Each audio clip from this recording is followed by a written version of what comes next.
Young hero Bellamkonda Sai Srinivas తో అనుపమ పరమేశ్వరన్ మరో జోడీ కట్టనుంది.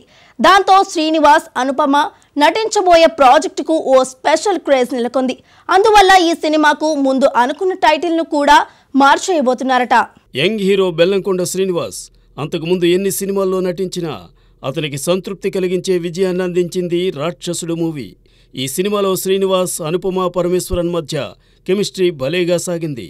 రాక్షసుడు తరువాత అనుపమ పరమేశ్వరన్ నటించిన కొన్ని చిత్రాలు ప్రేక్షకులను అలరించాయి. వాటిలో కార్తికేయ 2, ఇటీవల వచ్చిన టిల్లు స్క్వేర్ ఉన్నాయి. ఈ సినిమాలయ్యాక తెలుగునాట అనుపమకు క్రేజ్ బాగా పెరిగింది. ముఖ్యంగా టిల్లు స్క్వేర్లో కాసింత బోల్డుగానూ కనిపించి మురిపించింది. దాంతో అనుపమ కాల్ షీట్స్ కూడా కాస్ట్లీగా మారాయని సమాచారం. ఈ నేపథ్యంలో ఆమెకు అచ్చి వచ్చిన బెల్లంకొండ శ్రీనివాస్తో మరోమారు నటించడం ఓ విశేషంగానే మారింది. వీరిద్దరూ జోడీగా నటించబోయే చిత్రాన్ని సాహు గారపాటి నిర్మిస్తున్నాడు.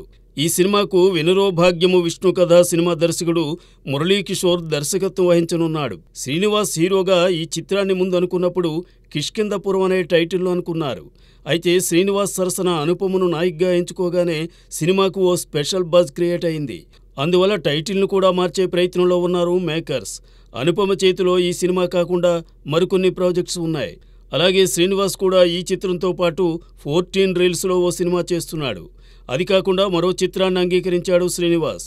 ఇలా శ్రీనివాస్ అనుపమ ఇద్దరికీ చేతిలో సినిమాలుండగా వారిద్దరూ నటించే చిత్రం క్రేజ్ సంపాదించుకోకుండా ఉంటుందా? మరి శ్రీనివాస్ అనుపమ నటించే రెండో సినిమా ఎప్పుడు విడుదలవుతుందో, ఏ స్థాయి సక్సెస్ను అందుకుంటుందో చూద్దాం.